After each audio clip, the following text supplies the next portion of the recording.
Hi hello అండి అందరికీ welcome back to our channel. ఇవాళ అవర్ యూనివర్స్ అనే డ్రామాలో 9th ఎపిసోడ్ని అయితే ఎక్స్ప్లెయిన్ చేసుకోబోతున్నాం.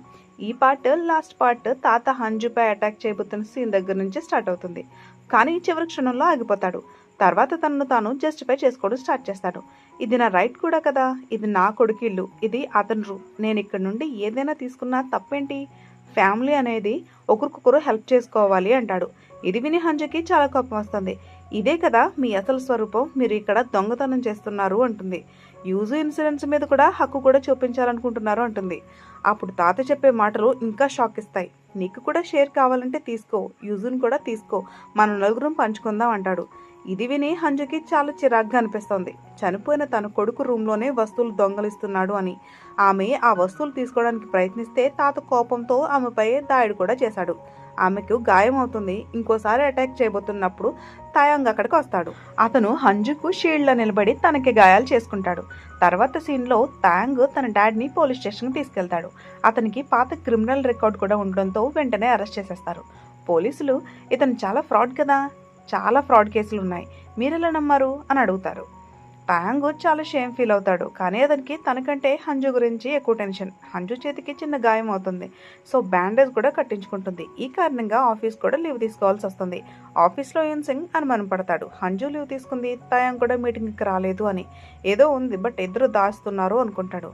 ఇక పోలీస్ స్టేషన్లో తాయాంగ్ తన అన్న ఫ్రెండ్నే కలుస్తాడు. ఆ వ్యక్తి, నేను నీ అన్న ఫ్యూనరల్కి కూడా వచ్చాను, కొన్ని విషయాలు నీతో చెప్పాలి అంటాడు. అతను మొత్తం స్టోరీ చెప్తాడు. తాయాంగ్ అన్న అతన్ని వదిలిపెట్టలేదు, అతను రక్షించడానికి మాత్రమే దూరంగా పెట్టాడు అని. తండ్రి ఎప్పుడు ఫ్రాడ్స్ చేసి ఇంటికి వచ్చి పిల్లల్ని కొట్టేవాడు, అన్న ఎప్పుడు తమ్ముడిని కాపాడుతూ తానే దెబ్బలు తినేవాడు అని. చాలాసార్లు పోలీస్ కంప్లైంట్ కూడా ఇచ్చాడట. కానీ చిన్న కేసుల వల్ల ఎక్కువ రోజులు జైల్లో ఉండేవాడు కాదు. బయటకు వచ్చాక ఇంకా ఎక్కువగా హింసించేవాడట. తాయాంగ్ చిన్నవాడు కాబట్టి ఇవన్నీ స్పష్టంగా గుర్తులేవు. అన్న ఎప్పుడూ అతని రూమ్లో పెట్టి తానే దెబ్బలు తినేవాడు. చివరికి అతన్ని ఆర్ఫనేజ్లో వదిలి అతని భద్రత కోసం ఇలా చేశాడు. తర్వాత డాడ్ మీద ఉన్న క్రైమ్స్ అన్నీ ఒక ఫైల్గా తయారు చేశాడు. అది చిన్నపిల్లాడి పని కాబట్టి పెద్దగా యాక్షన్ తీసుకోలేదు. కానీ ఆ ఫైల్ వల్ల అతను ఇంకా ఎక్కువ బాధపడ్డాడు. ఒకసారి ఆర్ఫనేజ్కి వచ్చి తమ్ముని చూశాడు. అతను సేఫ్గా ఉన్నాడు.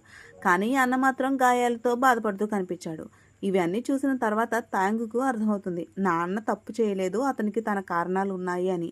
అతను నాకు ప్రశాంతంగా బ్రతికే జీవితం ఇచ్చాడు, లేదంటే నేను కూడా ఆ హింసలోనే ఉండేవాడిని అనుకుంటూ అన్న ఒంటరిగా అన్ని భరించాడు అనుకుంటాడు.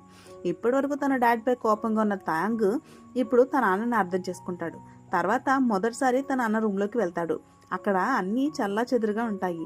కానీ ఒక విషయం గమనిస్తాడు, తన అన్న ఫోటోలన్నీ జాగ్రత్తగా ఆల్బంలో పెట్టుకున్నాడు. అంటే అతను ఎప్పుడు తన తమ్ముడిని ఎంతో ప్రేమగా గుర్తుపెట్టుకున్నాడు అనమాట. తర్వాత తెలుస్తుంది, తాయాంగ్ అన్న పెద్దయ్యాక ఫోటోగ్రాఫర్ అయ్యాడు.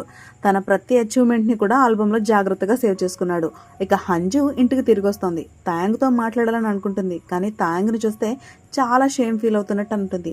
ఆమె కళ్ళలోకి కూడా చూడలేడు. కొంచెం మాట్లాడి నాకు కొంచెం టైం కావాలి, ఒంటరిగా ఉండాలి అని బయటకు వెళ్ళిపోతాడు. అతనికి డబుల్ గిల్ట్ ఫీల్ అవుతాడు. తన వల్ల హంజు గాయపడింది, ఇంతకాలం తన అన్నను తప్పుగా అర్థం చేసుకున్నందుకు. సో ఇప్పుడు నిజం తెలిసేసరికి అన్న ఈ లోకంలోనే లేడు అని ఇంకా గిల్ట్ ఫీల్ అవుతాడు. దీంతో అతను తన ఫ్రెండ్తో కలిసి కూర్చుని ఎక్కువ తాగేస్తాడు. తన మనసులో ఉన్నదంతా బయట పెడతాడు. అతనికి ఇంకో పెద్ద పశ్చాత్తాపం. కానీ తన అన్న పెళ్లికి కూడా చాటుకి వెళ్ళాడు. అప్పుడు మంచి ఆశీర్వాదాలు ఇవ్వలేదు. ఇవాళ నుండి నువ్వు ఎప్పుడు సంతోషంగా ఉండకూడదు అని అనుకున్నాడు. ఇప్పుడు ఆలోచిస్తే సారీ అనడానికి కూడా ఒక ఛాన్స్ రాలేదు. ఇక తర్వాత తాయాంగ్ తనను తాను పని మీదే బిజీ చేసుకుంటాడు. 2 రోజుల పని ఒక రోజులోనే పూర్తి చేయాలని ట్రై చేస్తాడు. అతని బాస్ కూడా షాక్ అవుతాడు. ఇంత ఫాస్ట్గా నేర్చుకున్నావు, ఇక నేను త్వరలో వెళ్ళిపోవాలి అంటాడు. ఇక హంజు ఆఫీస్లో సెలబ్రేషన్ జరుగుతుంది. ఆమెకు అఫీషియల్గా పర్మనెంట్ జాబ్ వచ్చింది. సో అందరూ కేక్ తింటుంటే ఆ కేక్ ఆమెకు చాలా నచ్చుతుంది. ఇది నా ఫేవరెట్ అంటుంది. అప్పుడు వాళ్ళందరూ అనుకుంటారు, యూన్ సింగ్ ఎందుకు ఈ బ్యాక్గ్రౌండ్ నుండే కేక్ తెప్పించాడు అని. ఇద్దరు ఒకే కాలేజ్ వాళ్ళు కూడా. సో సంథింగ్ అనిపిస్తోంది అనుకుంటారు.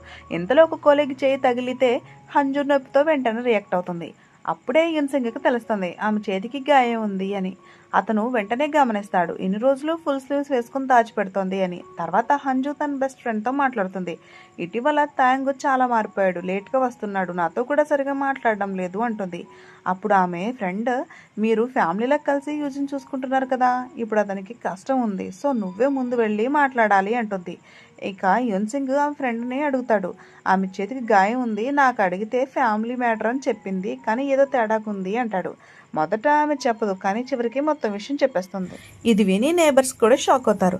అతను ఎంత మంచివాళ్ళ నటించాడు, అసలు నిజం గుర్తించలేకపోయాం. తాయాంగ్ పట్ల అందరికీ సానుభూతి పెరుగుతుంది.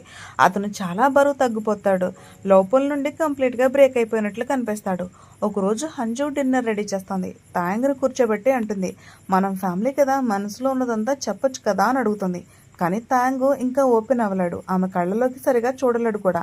సో అలాగే హాలిడే రోజు కూడా ఇంట్లో ఉండకుండా బయటకు వెళ్తాడు. హంజు ఒంటరిగా యూజుని చూసుకుంటుంది. యూజు కూడా తన అంకుల్ని మిస్ అవుతాడు.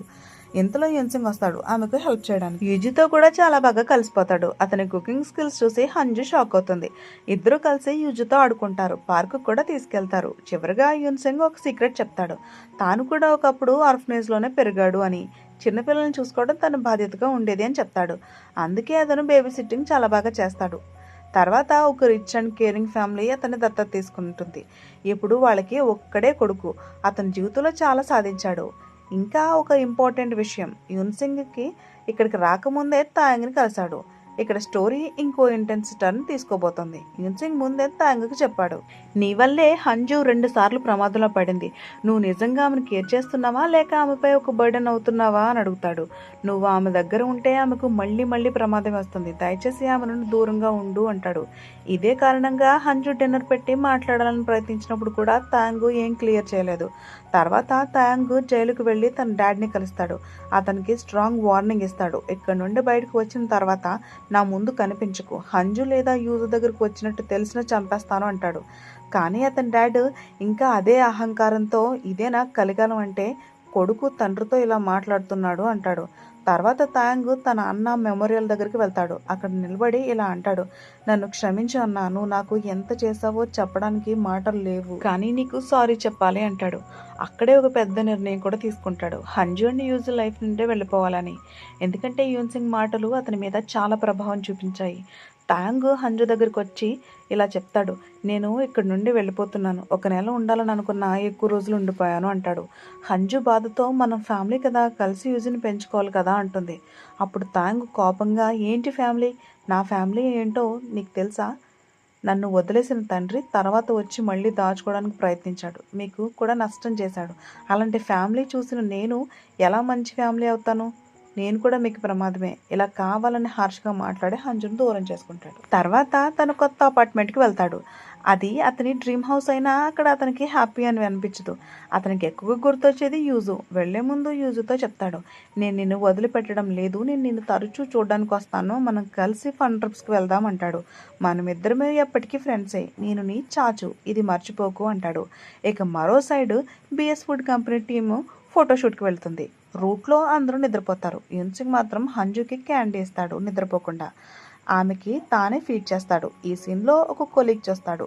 వాళ్ళని మైండ్లోనే కపుల్గా ఫిక్స్ చేసేస్తాడు. ఫోటోషూట్లో మెయిన్ ఫోటోగ్రాఫర్ తాయాంగ్. అతను యున్సింగ్ అండ్ హంజుని కలిసి చూస్తే చాలా పర్ఫెక్ట్ కపుల్లా కనిపిస్తారు. కొలీగ్స్ కూడా గుసగుసలు, ఇద్దరు డేట్ చేస్తున్నారు, యున్సింగ్ లాంటి పర్ఫెక్ట్ వ్యక్తిని ఎవరు వదులుకుంటారు అని. ఇది విని తాయాంగ్ ఇంకా బాధపడతాడు. ఇద్దరి మధ్య దూరం పెరిగిపోయింది. ఇద్దరు మాట్లాడుకోవడం కూడా లేదు. ఫోటోషూట్ మధ్యలో ఒక ప్రమాదం, హంజు పడిపోబోతుంది. ఇద్దరు కలిసి పరిగెత్తుకుంటూ వస్తారు. కానీ యున్సింగ్ ముందే చేరి ఆమెను కాపాడేస్తాడు. తానే గాయపడతాడు. తాయాంగ్ దగ్గరికి వచ్చినా కూడా యున్సింగ్ తనను తాకనివ్వకుండా ఆమెను సైడ్కి తీసుకెళ్తాడు. అందరూ యున్సింగ్ని పొగిడేస్తారు, ఎంత బాగా కేర్ చేస్తున్నాడు హంజు, లక్కీ అని. ఇది తాయాంగ్కి ఇంకా బాధ పెడుతుంది.